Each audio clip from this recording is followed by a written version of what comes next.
This is a Sports Catastrophe production. Hey there, hi there, ho there. It's Jeff Cutastrophe and welcome you to another Sports Catastrophe on this day. And on this day, November 28th, the year 1971, one of the most hardcore matches in Grey Cup history took place. As Calgary and Toronto were fighting to end long franchise droughts of winning the Grey Cup. And it all happened on a rain-covered field in Vancouver. So anyway, there's a key background and all that. The background was that the Argos were facing a drought. They hadn't won the Grey Cup or even appeared in the Grey Cup finals since 1952.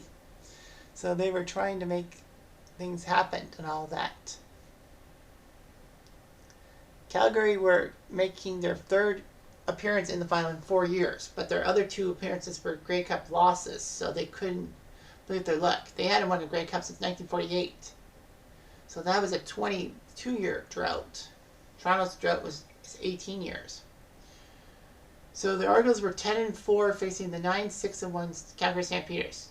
The East played 14 games, the West played 16. But anyway, the Argos were looking pretty good. Both teams won their divisions.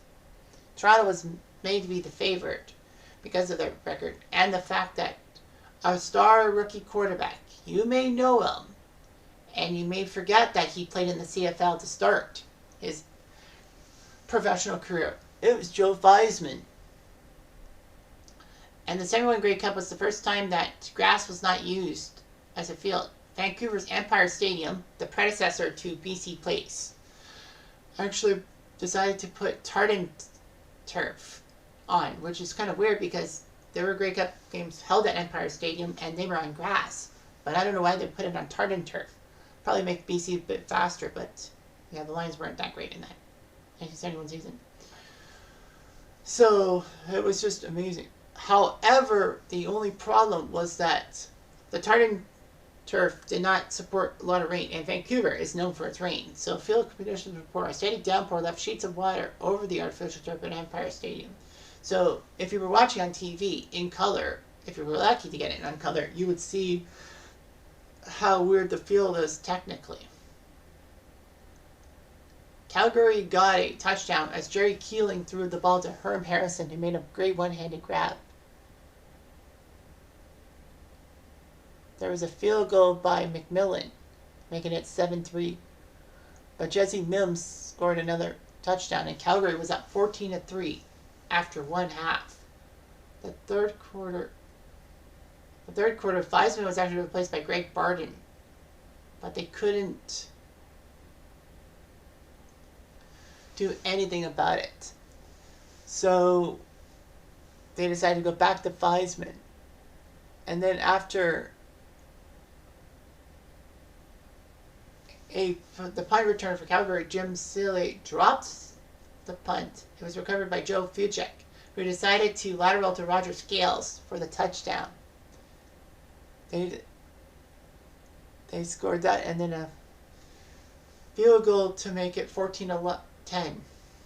Or the extra point to make it 14-10. And then after a missed field goal, Toronto scored by the So-Canadian Rouge rule. They missed the field goal, but because Calgary could not get it out of the end zone, they had to give up a single point. Score 14-11 Calgary. So anyway, in the fourth quarter, Dick Forden made a gigantic pass, interception of Keeling, and he got it to the 11-yard line. Forden was sure he was going to get named the Grey Cup MVP and get a new car and all that. Theismann was told to give the ball to the running back Leon McQuay to try to sweep in and score a touchdown, or at the very least have a better chance of a field goal to tie the game. Unfortunately, though, McQuay decided to cut left and he slipped on the soggy turf, fumbled the ball, and Calgary got the ball. So Calgary ran out the clock. Or they thought it was. But a lot of people said that McQuay play was like the last play of the game. That it wasn't. There was still like 2 minutes left. But there's dispute about the play because McQuay dropped the ball when his elbow hit the ground. Thus, bringing up the football adage, the ground can cause a fumble. Regardless, Calgary had to punt. And the Argo returner actually botched it. Trying to capture the wet ball, he kicked it out of bounds while reaching down. And CFL rules state that when a ball is kicked out of bounds, possession goes to the opposite team, which Calgary could run out the clock. They actually said that if Outpost actually knocked the ball out of bounds with his hand, Toronto technically would have had one less offensive series because it was off the hand, not the foot. But because it was kicked, Calgary could run out the clock. And Calgary did, winning the 1971 Grey Cup, denying Tricky Dick Thornton his Grey Cup MVP. Stuff and all that.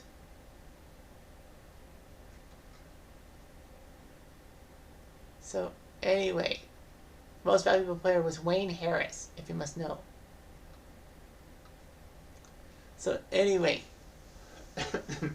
Leo Cahill, who was named Coach of the Year for helping the Argos get to the Grey Cup final for the first time in 19 years, said, "When Leon slipped, I fell." Unfortunately, the team in 1972 did not do well and fumbled their way to a 3-11 finish, which is like unfreaking believable how you could do so well, get to the Grey Cup final, and then you slip the next year. Cahill came back for a season and a half in the mid-70s. I know that Cahill is called one of the best Argo coaches of all time. It was just unbelievable. Dick Suderman, who actually was named the most valuable Canadian, somehow died the next year, and the trophy was renamed in his honor. When TSN did their CFL documentary series, Engraved on a Nation, the 1971 Argos were featured in a main episode, and that's when Dick Thornton talked about the fact that he had a car in his hands, but Leon McQuay slipped and the Argos lost. Also, this was the first time, well, this wasn't the first time that the Grey Cup was played on a Sunday. This was the second time, as 1969 was played on a Sunday. But in 1971, it was determined that every Grey Cup game after 71 would be played full-time on a Sunday. So, no more Saturday Grey Cups, which kind of sucks in a sense, but it doesn't matter. So, yeah, the Argos had the Grey Cup by one handle, but they couldn't touch that second handle because of Leon McQuay's fumble. And they still talk about it 52 years later. And Joe Theismann would leave the CFL after a few years to go to Washington. So that's that. Anyway, I'm Jeff Diamond. I do.